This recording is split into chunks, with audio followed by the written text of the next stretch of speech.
Good morning. Today is Thursday, October 28th. Darn it. 28th, yes, I think. And it is 5:24 in the morning. Thank you very much for coming and visiting me. Getting some energy in the morning. That's what this channel is about.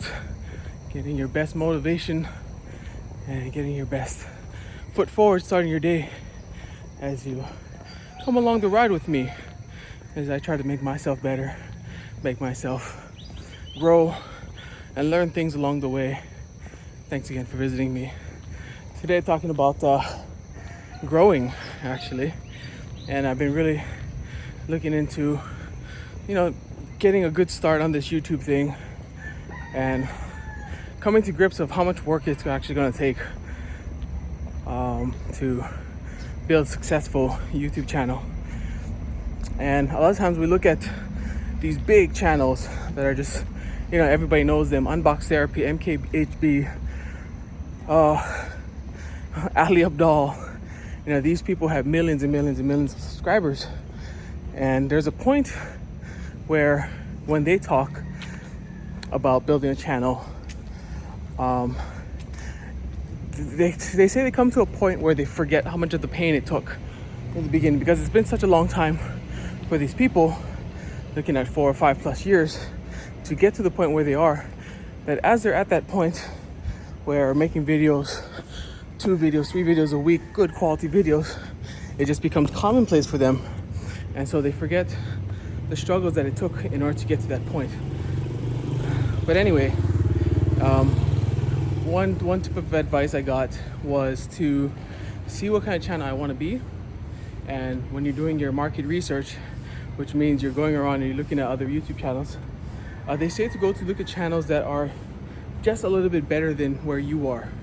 So for my instance, I'm not even at 100 subscribers. So they say look for a channel that's kind of the same thing as you, and look for a channel that's, if you've got 100, then look for a channel that's got 1,000. So they say it takes roughly about 6 to 8 months to get your first 1,000 viewers, unless your content is really, really good. It takes you that long to get to that next step. So you're kind of looking for somebody in the same field as you, same direction that you want to go, that's maybe 8 months ahead of you, essentially. And so, which gauge about that is just to look at how much subscribers they have. So I've been looking at these other channels that are doing like ESL, online teaching, tutorials, or training videos. And I've reached out to a few of them. Some of them I've left comments on their channel. Others I've messaged directly. And it's right about that time. They're about 1,500 subscribers, where they're slowly starting to get momentum, but they still remember the pain it took in order to build that first 1,000 subscribers. Because if you talk to somebody who's got 1 million and they're growing 3,000 subscribers a day, like, they're not going to remember that pain. So anyway, yeah, finding other channels that are about the same level as you, or just a little bit better. Because if you try to go to the gurus, you're going to get overwhelmed, because firstly, they forgot maybe a lot of the pain that it actually really physically took to get to that point. But if you go to someone who's just 8 months ahead of you, then you can learn a lot more, and they'll be more in a position to teach you the things that they've been able to do and not do when they're growing that channel. So yeah, that was one good point that I took away from a YouTube video that I watched yesterday. So I'm looking out and looking for other channels that are kind of the same content as I am. And yeah, so that's one thing I've been doing. Another thing is to really try to, they call it create an avatar. So you create a person in your mind that this is the type of person that would watch my videos. So not necessarily you, but it's a person that would, if they came across this channel, it would offer that much value to you, value to that person. So like Ali Abdaal talks about Medic Mo. So Medic Mo is a 24-year-old student who's studying to be a doctor He enjoys watching Netflix. He also enjoys personal development, but he's fallen off the horse a couple times. He likes tech. He loves tech. He buys the newest iPhones and the latest gear. Thinking about getting an Apple Watch, but not sure yet how much value it'll bring to his life. Medic Mo. Anyway, so he goes on this long list of who Medic Mo is. And he says whenever he's making videos, he's always thinking about that person, that avatar that he's conceived in his mind. And he says the more detail you put into it, then the better your content will be. So he says, as I'm creating, will Medic Mo would like to watch this video? And the reason he says he does this is because people, natural human instinct is like we relate to certain types of people.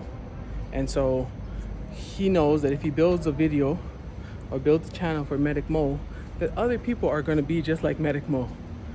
But it's good to have him have an avatar in his head every time he creates in order to direct the content of his channel. So those are some two big takeaways that I took away from some videos I got yesterday. And so I've been thinking about, who am I, what am I good at, and I'm starting a new book. So if you want to do a new book, and it's more about starting up, and it's about so the name of the book is The Unfair Advantage. And unfair in this word does not mean like illegal or morally wrong. Unfair just means that you have an heads up on somebody. And so I just started it this morning, and I'm looking into it. But unfair advantage basically says like a lot of people start off a project, but some people just have a leg up. They start closer to the finish line than other people. And he gives example like if you're a basketball player and you're 7 feet tall, you naturally have an unfair advantage. It's not to say that short people cannot play in the NBA, but it's going to take so much more work than it would take for a 7 foot or a 6'5" guard than it would take somebody who's 6'1" or 5'11" or 6 feet. So he says those are the unfair advantages, and so everybody has an unfair advantage. And so yesterday I was thinking about what my unfair advantages are. I live abroad, live in Vietnam, I speak Vietnamese. I play music. I'm pretty okay with tech, and I teach online. And so like it's kind of a combination of those 6 things that if I can create an avatar that it would appeal to those 6 traits, then that would be my niche or my niche in the market that I would focus my channel towards. How do I lean into that? I'm not 100% sure yet, but that's where my mind is going. So everybody's got an unfair advantage, and learning how to lean into it and get started like that will help you to grow your channel faster. But who knows? Who knows where this will go. But the more you learn, the more you see that, man, this is tough. This is hard work. But I'm dedicated to give it a shot and to see where it goes. And so I'm about 12 subscribers on that channel now. Most of them are students and family and friends, but that's okay. I haven't put myself out there on Facebook yet. I haven't put out a web page. And the ways you make money on YouTube is not only by AdSense, which is the ads that play during your videos, but you also make money through affiliate links. So if you like my gear, buy my gear down in the description, or you get sponsorships. And then also if you become a presence in that field, then you get invitations to do consulting and one-on-one training. And so that's just basically how a YouTube channel will, maybe you might not make all your money from YouTube, but it opens up other doors. But establishing yourself as a presence on YouTube will open those doors, and without the YouTube presence, then all these other doors are still closed. So anyway, that's what I'm doing, and everything else is good. Today's Thursday, tomorrow's Friday. Fable Fridays is tomorrow. I gotta think of a fable, find another one that resonates with me, and share that with you guys tomorrow. All right, you guys are awesome, great, amazing. Keep it up, and I love you guys. And if you guys got a comment for me, please drop it in the comment section. And I think that's about it. Stay motivated. stay self-disciplined. Self-discipline is the name of the game, and creating a better self, a better you every single day. Small steps, don't need giant leaps. Small steps every day, one at a time. All right, take care. I'll catch you guys tomorrow. Aloha, and love you.